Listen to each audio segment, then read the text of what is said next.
On January 8, 1815, a group of pirates, sailors, slaves, militiamen, and Indians led by General Andrew Jackson defended the city of New Orleans against soldiers of the world's dominant great power, thus solidifying America's dominance over the Louisiana Territory and etched Andrew Jackson's name in history.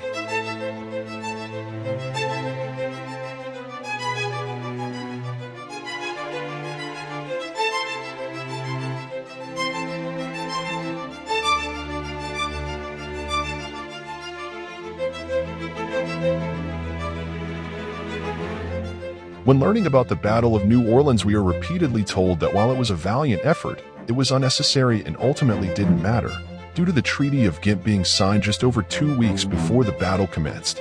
However, to put it bluntly, this is absolutely false. A part most leave out was that the Treaty of Ghent did not go into effect until February, while the battle was fought in January of 1815, so the war was very much still on.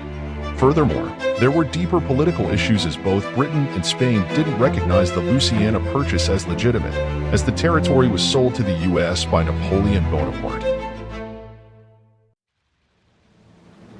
On top of lack of recognition of U.S. control of New Orleans from the great powers, a provision in the Treaty of Ghent meant that if Britain had seized New Orleans and kept a fleet and garrison at the port, they would have been in a diplomatic position to retain control of New Orleans. A British victory at New Orleans could have very well meant a longer War of 1812, as the U.S. would view British troops in New Orleans as a blow to their territorial ambitions to the west, and a grave economic threat as the Mississippi River ends at New Orleans, and the majority of grain is transported through the Great River. However, Jackson's assertive victory in January 1815 solidified the American claim militarily. Moreover, the American victory also established the U.S. as a major military power in the Western Hemisphere, as the young country could take on the dominant global power of Britain and go toe-to-toe. The Spanish were duly impressed, and the battle played a significant role in the decision to cede Florida to the U.S. The Battle of New Orleans became a symbol of America's rising power and ascendancy, and would be celebrated by Americans as claiming its triumphal place in the Wild West.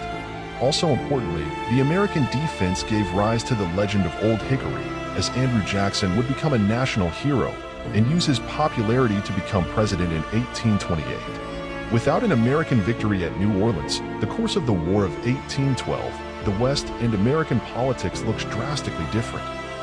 Ultimately, Jackson's ability to put together a victorious army regardless of origin, social standing, or background is a story that embodies a frontier rough sort of democracy and one that is uniquely American.